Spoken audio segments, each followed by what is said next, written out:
League is already a subjectively difficult game, and deciding what items to build arguably adds to that difficulty. When people discuss what items to build on a champion, a recurring topic you may hear is itemization. To define itemization, it is building items in accordance to the meta, your champion, your team, and the enemy team. Or to put it simply, it's building the right items. The ultimate goal of this video is to make you the player, build the right items, and inevitably win more games.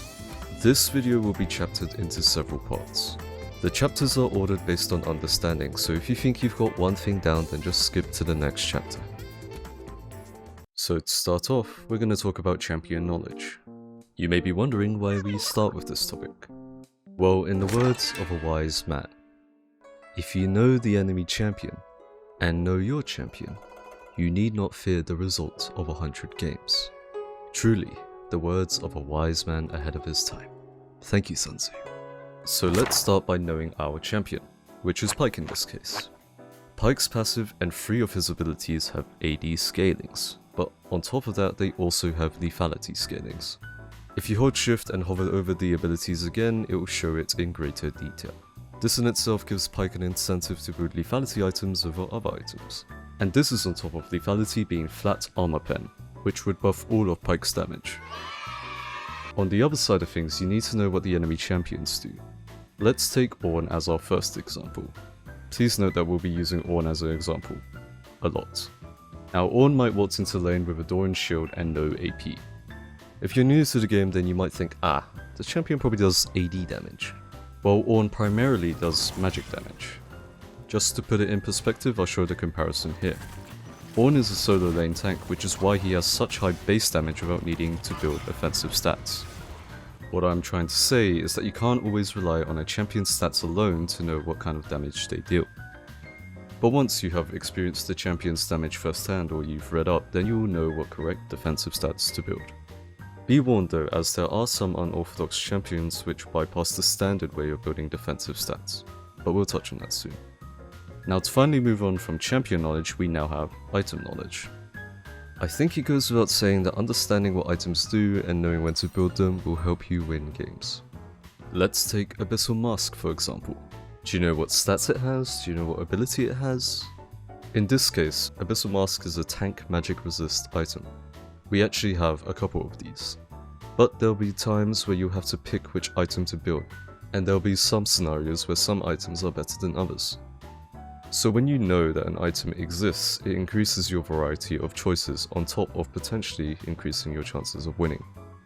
Now in the following examples, we'll be combining our champion knowledge with our item knowledge. Let us start with an example of Ornn support versus Vayne ADC. Vayne's W does % max HP true damage. This means that stacking too much HP or stacking too much armor doesn't really help. So the question becomes, what kind of item can you build? Well, let me tell you about Frozen Heart. While Frozen Heart is an armor item, what we really want to look at are its 2 passives.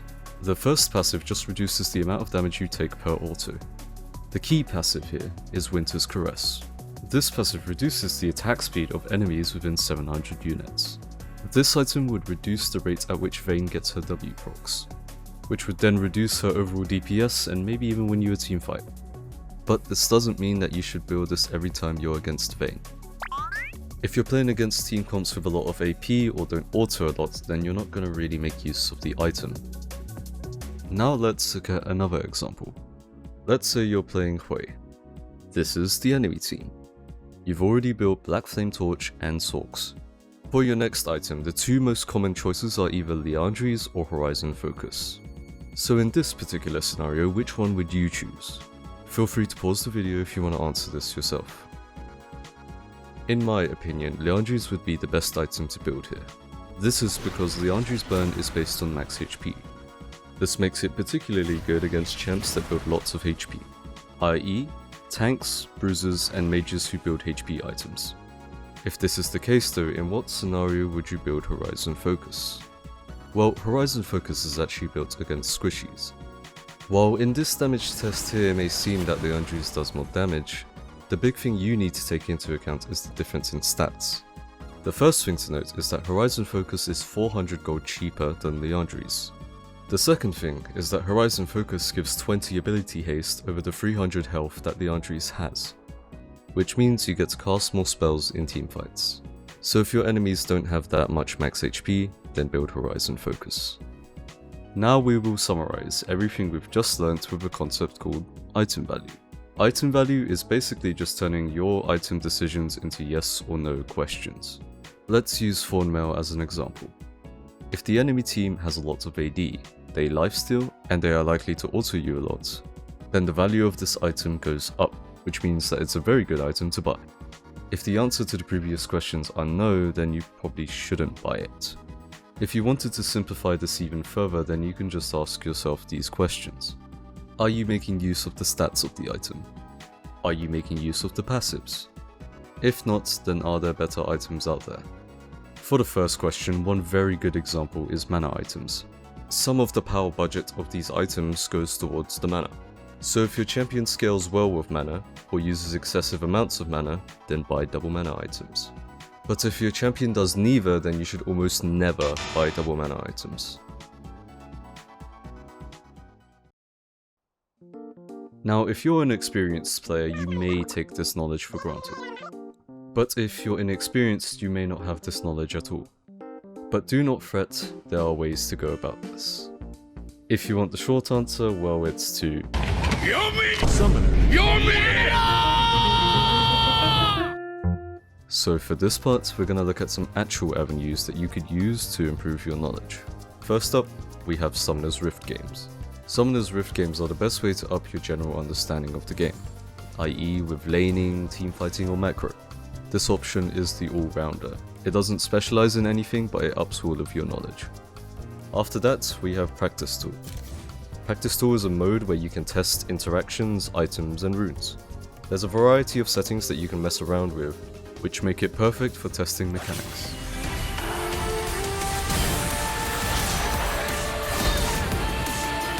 The cons are that you can't pick champions you don't own. You can't invite players, only bots. To summarize, it's great for the aforementioned but sucks at everything else.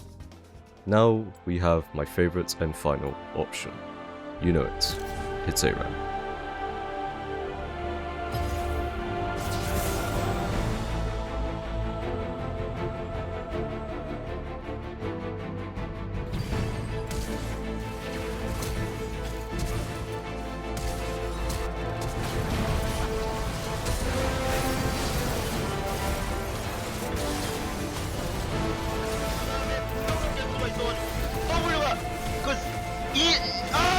ARAM stands for All Random, All Mid. It's a 5v5 game mode where you don't need to worry about laning and practically only teamfight. ARAM also grants you access to a weekly rotating pool and a static pool of 65 champions. When you get into Champ Select, you'll be given a champion you own or a champion from those pools. You are also given a maximum of 2 rerolls. The 2 other things are that you are able to swap to spare champions if you own them or they are in the pools, and you are able to swap with other players following the same criteria. Now, in my opinion, there's quite a few benefits to playing ARAM. For one, the games are a lot faster than Summoner's Rift games. This is because you start at level 3, you gain passive EXP, and you gain more passive gold. This means you get to play more games and experience more champions in a shorter amount of time. And the gold income generally means you get to try more items on other players. ARAM does have its cons though. Some champions and some items have ARAM specific buffs or nerfs. This can skew your view on them, so be warned. In addition to this, you also get access to a summoner spell which lets you gap close. This doesn't exist in Summoner's Rift. Starting items are also replaced with guardian items. There's also unique gimmicks to the mode like being unable to recall. But if you're able to look past these cons, then this game mode is great for enhancing your champion and item knowledge. I will quickly warn you as well that this game mode can be very addicting. You may find yourself getting sucked in and never come out. A final note to add to all of this. You can use the wiki if you're the meticulous type and want to look into numbers or interactions of champions or items. The link will be in the description. Now, before we move on to other topics, we need to talk about meta items.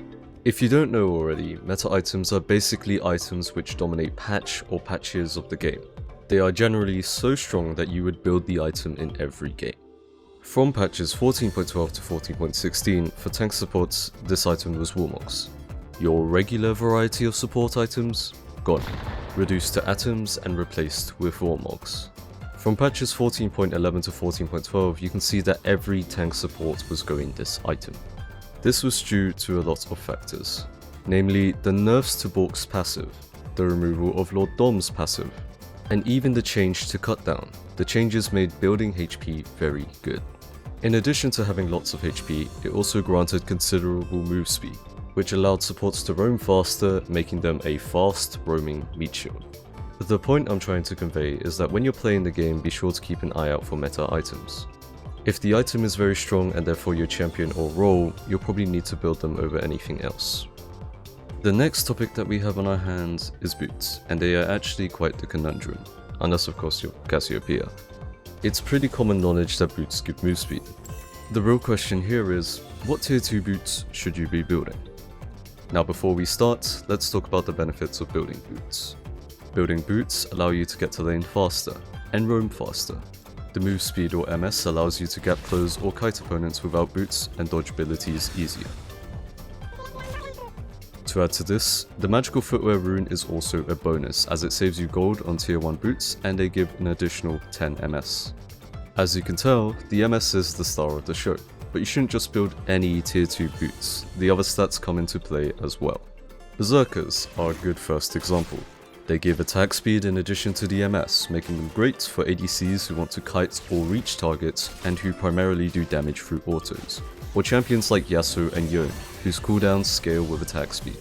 Swifties are next. They give you the second most MS out of the tier 2 boots while also providing slow resistance. They're great for champions which rely on their MS to gap close.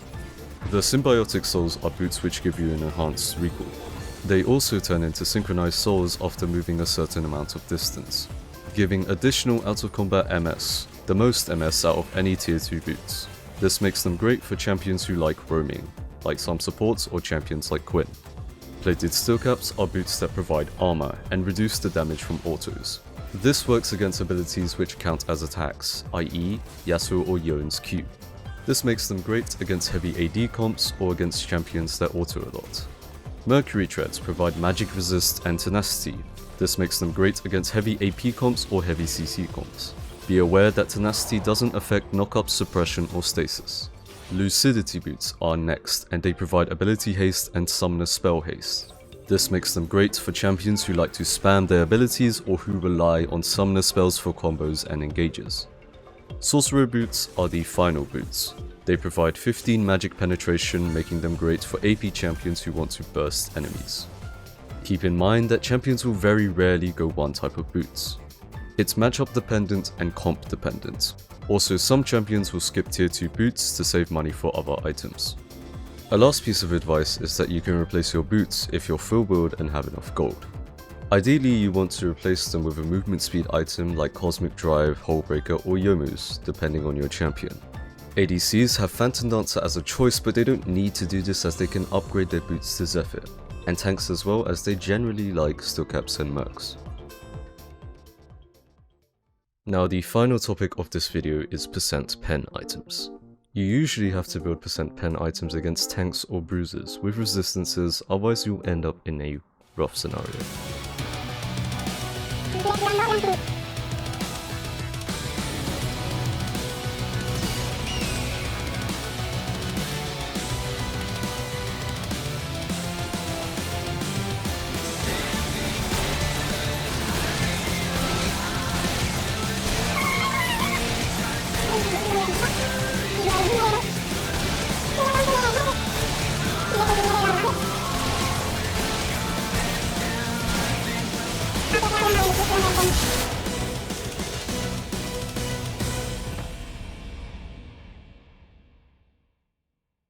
The two real questions here though are, should you build them against squishies and what order should you build them? For the first question, it's important to know what resistances you gain when leveling up. When you level up, you'll probably notice that you'll gain more armor than magic resist. This is because normally ability power doesn't affect autos. The few exceptions are damage against structures, items like Nash's Tooth or Lichbane, and champions with passives like Galio. Back to the question, the average ADC has around 100 armor at level 18, which is 50% physical damage reduction. As an example, 35% armor pen from Lord Dom's or Mortal Reminder will net you an additional 10.61% physical damage increase. A reminder that this applies to AD abilities as well, not just autos. So if you're playing ADC or AD assassins, it's best to always build these items if you want damage. As for AP champions, it's generally fine not to build percent pen until late, unless they are of course building magic resist items. This is because MR values for champions range from 43.7 to 75.35, at most at level 18. For the second question, if you go Lord Doms or Mortals, it's usually after your IE, otherwise it's your 5th item. If you're late into the game without IE due to lack of gold or building core items and they have tanks, build percent pen before it. For mages, it's generally Crit Bloom or Void, 5th or 6th item. If you're playing against MR, then it's generally your 4th item. For assassins, Sorodas is generally a 4th or 5th item. If you're playing Ezreal, then it's your 5th or 6th item. Black Cleaver is a special case. It has good stats outside of the percent pen, so you'd build it 1st or 2nd if your champ uses it well. And lastly, there's quite a few champions which ignore percent pen items as they have true damage or inbuilt pen in their kits already. Something to note. I will preface the end of this video by saying there's a lot more when it comes to itemization. There's a few topics I haven't covered like component buying, gold efficiency, and item spikes. But these aren't as core or general as the other topics while also being complex. This is a basics episode, and I'm trying to keep it basic while not oversimplifying things. The meta is always changing as well. At the point of this video, Liandry's may already be subjectively better than Horizon Focus in Hui's case. Items are also subjected to the feeling when playing with them on certain champions. Stats alone don't always explain everything, so it's kind of hard to gauge the true value of an item. So I can't always say things with 100% certainty. Nevertheless, I hope you've taken at least one good thing away from this video. I wish you the best of luck in your games. Have a good one.